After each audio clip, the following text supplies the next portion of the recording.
दोस्तों, अगर इस मुकाबले ने आपकी धड़कनों को भी तेज कर दिया हो तो वीडियो पर एक जोरदार सा लाइक तो बनता है, क्योंकि आज विशाखापत्तनम के doctor YS Rajasekhara Reddy ACA VDCA cricket stadium की जो शांत शाम थी वो कब भारत और न्यूजीलैंड के बीच एक भयानक क्रिकेट संग्राम में बदल गई, किसी को पता ही नहीं चला।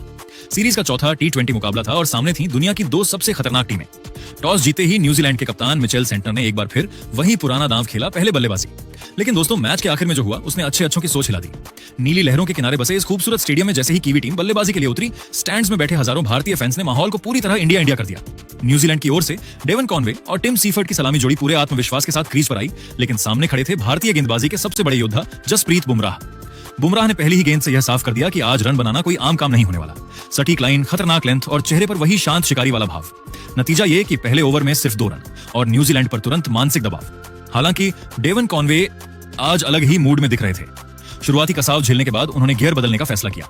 तीसरे ओवर में जैसे ही युवा तेज गेंदबाज हर्षित राणा गेंदबाजी के लिए आए, कॉनवे ने पहली ही गेंद को एक्स्ट्रा कवर के ऊपर से शानदार चौके के लिए भेज दिया। अगली गेंद पर क्लासिक ऑन ड्राइव और स्टेडियम में एक हल्की सी खामोशी छा गई। हर्षित राणा थोड़े संघर्ष में नजर आए और कॉनवे ने उनकी रफ्तार का पूरा इस्तेमाल करते हुए चारों ओर शॉट्स खेलना शुरू कर दिया। टिम सीफर्ड भी साथ निभा रहे थे और देखते देखते यह जोड़ी भारतीय गेंदबाजों के लिए सिरदर्द बन चुकी थी। स्कोर बोर्ड तेजी से आगे बढ़ रहा था और भारतीय खेमे में हल्की सी बेचैनी साफ महसूस होने लगी थी। तभी कप्तान सूर्यकुमार यादव ने मैदान पर वही फैसला लिया जो बड़े मुकाबलों में बड़े कप्तान लेते हैं। उन्होंने अपने सबसे भरोसेमंद हथियार को दोबारा बुलाया, जसप्रीत बुमराह। पारी का छठा ओवर, पावर प्ले का आखिरी और सबसे अहम ओवर, और सामने थे सेट हो चुके डेवन कॉनवे। बुमराह ने पहले 2 गेंदों पर ऐसी तीखी यॉर्कर दागी कि कॉनवे पूरी तरह बैकफुट पर चले गए। फिर आई तीसरी गेंद, एक चालाक, जादुई और बेहद धीमी ऑफ कटर। कॉनवे ने शायद सपने में भी इस गेंद की उम्मीद नहीं की थी। बड़े शॉट के लालच में उन्होंने कवर ड्राइव खेलने की कोशिश की, लेकिन गेंद ने ऐन वक्त पर धोखा दे दिया। बल्ले का बाहरी किनारा और शॉट कवर पर खड़े फील्डर के हाथों में गेंद बिल्कुल चिपक गई। जैसे ही यह विकेट गिरा, पूरा स्टेडियम गूंज उठा और न्यूजीलैंड की पारी की रफ्तार पर अचानक ब्रेक लग गया। डेवन कॉनवे 24 गेंदों पर 36 रन की एक शानदार, संतुलित और समझदार पारी खेलकर पवेलियन लौट गए और बुमराह एक बार फिर साबित कर गए कि बड़े मैचों में बड़े खिलाड़ी क्यों कहलाते हैं। और विशाखापत्तनम का पूरा स्टेडियम अब जसप्रीत बुमराह के नाम के गगनभेदी नारों से गूंज उठा था, क्योंकि भारतीय प्रशंसकों को पता था कि न्यूजीलैंड को पहला और सबसे बड़ा झटका लग चुका है। बुमराह ने एक बार फिर यह साबित कर दिया कि जब भी टीम इंडिया को किसी विकेट की सख्त जरूरत होती है तो वे एक संकट मोचक की तरह उभर कर सामने आते हैं और विपक्षी टीम के जबड़े से मैच छीनने की ताकत रखते हैं। न्यूजीलैंड का आत्मविश्वास अब डगमगाने लगा था और भारतीय खिलाड़ी मैदान पर एक नई ऊर्जा के साथ नजर आ रहे थे, क्योंकि उन्हें वह मौका मिल चुका था जिसका वे पिछले 5 ओवरों से इंतजार कर रहे थे। डेवन कॉनवे के जल्दी आउट होने के बाद न्यूजीलैंड की पारी को संभालने का जिम्मा रचिन रविंद्र ने उठाया। रचिन ने क्रीज पर आते ही टीम सीफर्ड के साथ मिलकर भारतीय स्पिनरों के खिलाफ एक ऐसी रणनीति अपनाई जिसने भारतीय खेमे में खलबली मचा दी। दोनों ने मिलकर मैदान के चारों ओर प्रलयकारी प्रहार करना शुरू कर दिया, जिससे न्यूजीलैंड की रणगति रॉकेट की तरह ऊपर भागने लगी। खेल के 9वें ओवर में जब कप्तान ने रवि बिश्नोई को गेंद थमाई तो लगा कि शायद यहां विकेट मिलेगा, लेकिन टीम सीफर्ड के इरादे कुछ और ही थे। सीफर्ड ने बिश्नोई की पहली 2 गेंदों का स्वागत 2 लगातार गगनचुंबी के साथ किया, जिससे पूरा स्टेडियम सन्न रह गया। हालांकि रवि बिश्नोई ने हार नहीं मानी और अपनी गुगली पर भरोसा दिखाते हुए अगली ही गेंद पर शानदार वापसी की। टीम सीफर्ड, जो लगातार बड़े शॉट्स के मूड में थे, एक बार फिर रिवर्स स्वीप खेलने के फेर में अपनी गलती कर बैठे और सीधे फील्डर के हाथों में समा गए। टीम सीफर्ड 28 गेंदों पर 42 रनों की एक महत्वपूर्ण पारी खेलकर पवेलियन लौटे, जिसमें उन्होंने 3 शानदार चौके और 3 कड़क जड़े थे। उनके आउट होने के बाद ग्लेन फिलिप्स मैदान पर आए और उन्होंने रचिन रविंद्र के साथ मिलकर कीवी पारी को तेजी से आगे बढ़ाना जारी रखा। न्यूजीलैंड का आत्मविश्वास तब और बढ़ गया जब 14वें ओवर में कुलदीप यादव के खिलाफ इन दोनों बल्लेबाजों ने हाथ खोलते हुए 18 रन बटोर लिए और टीम के स्कोर को 130 रनों के जादुई आंकड़े के पार पहुंचा दिया। रचिन रविंद्र आज वाकई में किसी अलग ही ग्रह के बल्लेबाज लग रहे थे। उन्होंने अपनी गजब की फॉर्म का मुजाहरा करते हुए 15वें ओवर में हार्दिक पांड्या की तेज गेंद पर एक कड़क और कलात्मक चौका जड़ा और इसी के साथ महज 32 गेंदों पर अपना शानदार अर्धशतक पूरा किया। न्यूजीलैंड की टीम को उम्मीद थी कि रचिन अंत तक टिके रहेंगे, लेकिन हार्दिक पांड्या ने अपनी शॉर्ट गेंद से उन्हें चकमा दे दिया। रचिन रविंद्र एक जोरदार पुल शॉट खेलने के प्रयास में बाउंड्री लाइन पर कैच आउट हो गए। रचिन ने 38 गेंदों पर 55 रनों की आतिशी पारी खेली, जिसमें 5 चौके और 2 शामिल थे। न्यूजीलैंड की टीम ने इस मजबूत नींव का पूरा फायदा उठाया और निर्धारित 20 ओवरों के खेल में 5 विकेट के नुकसान पर 198 रनों का एक चुनौतीपूर्ण और विशाल स्कोर बोर्ड पर टांग दिया। पारी के अंत में ग्लेन फिलिप्स ने अपना आक्रामक रुख बरकरार रखा और 35 गेंदों पर 48 रनों की सूझबूझ भरी पारी खेलकर नाबाद लौटे। उनके साथ कप्तान मिचेल सेंटर ने भी अंतिम पलों में महज 5 गेंदों पर 10 रनों का कैमियो खेलकर भारत को जीत के लिए 199 रनों का एक पहाड़ जैसा लक्ष्य दिया। विशाखापत्तनम के doctor YS Rajasekhara Reddy stadium की सपाट पिच पर जब भारतीय टीम 199 रनों के हिमालय जैसे लक्ष्य का पीछा करने उतरी तो स्टेडियम में मौजूद हर दर्शक एक आतिशी शुरुआत की उम्मीद कर रहा था और सलामी बल्लेबाज अभिषेक शर्मा तथा संजू सैमसन ने पहले ही ओवर से न्यूजीलैंड के तेज गेंदबाजों की धज्जियां उड़ाना शुरू कर दिया। भारतीय बल्लेबाजों ने आज यह ठान लिया था कि वे कीवी गेंदबाजों को पिच पर सेट होने का जरा भी समय नहीं देंगे। जहां न्यूजीलैंड की ओर से सबसे भरोसेमंद तेज गेंदबाज मैट हेनरी दूसरे ओवर में अपनी गेंदबाजी का पहला स्पेलर लेकर मोर्चे पर आए, लेकिन अभिषेक शर्मा आज किसी और ही मिट्टी के बने नजर आ रहे थे। अभिषेक शर्मा ने मैट हेनरी की पहली 3 गेंदों पर न्यूजीलैंड की फील्डिंग को पूरी तरह से तहस नहस करते हुए लगातार 3 कड़क और कलात्मक चौके झड़कर विशाखापत्तनम के दर्शकों को पूरी तरह मंत्रमुग्ध कर दिया और यह स्पष्ट कर दिया कि भारत इस विशाल लक्ष्य को महज कुछ ही ओवरों में बौना साबित करने के इरादे से मैदान पर उतरा है। अभिषेक शर्मा की आक्रामकता ने न्यूजीलैंड के कप्तान मिचेल सेंटनर को रक्षात्मक फील्डिंग लगाने पर मजबूर कर दिया था, लेकिन दूसरे छोर पर संजू सैमसन भी आज बड़े शॉट्स खेलने के मूड में थे और उन्होंने न्यूजीलैंड के तेज गेंदबाजों के विरुद्ध कुछ जादुई हवाई फायर किए। हालांकि न्यूजीलैंड को वह पहली सफलता मिली जिसकी उन्हें सख्त जरूरत थी, जब खेल के 5वें ओवर में तेज गेंदबाज जैकब डफी 5वें ओवर में दोबारा गेंदबाजी करने के मोर्चे पर आए और उन्होंने अपनी गति में चतुराई से बदलाव किया।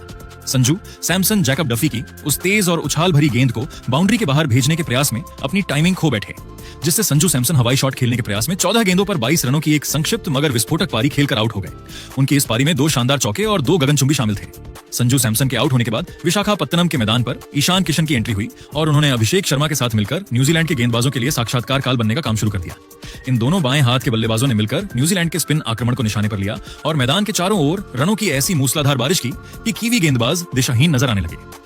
खेल के 8वें ओवर में जब अनुभवी लेग स्पिनर ईश तोड़ी 8वें ओवर में गेंदबाजी करने के लिए आए तो अभिषेक शर्मा ने उनका स्वागत एक गगनचुंबी 102 मीटर लंबे के साथ किया और इसी जादुई शॉट के साथ अभिषेक शर्मा ने मात्र 22 गेंदों पर अपना एक और ऐतिहासिक अर्धशतक पूरा किया।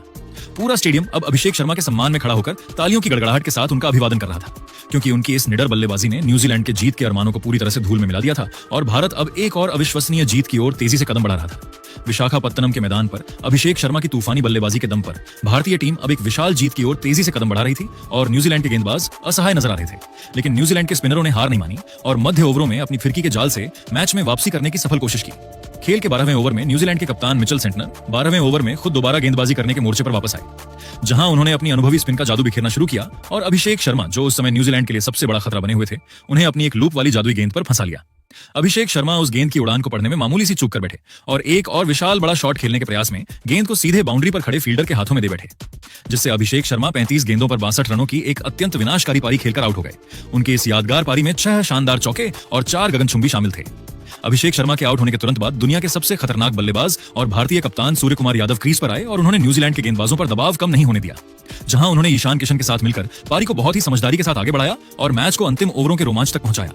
इन दोनों बल्लेबाजों ने न्यूजीलैंड के तेज गेंदबाजों के खिलाफ कड़ा रुख अपनाया, जहां खेल के 16वें ओवर में लंबे कद के तेज गेंदबाज कायल जेमिसन 16वें ओवर में गेंदबाजी करने के लिए मोर्चे पर आए और ईशान किशन ने उनकी पहली 2 गेंदों पर 2 लगातार गगनचुंबी और प्रलयकारी झड़कर स्टेडियम में मौजूद दर्शकों को मंत्रमुग्ध कर दिया।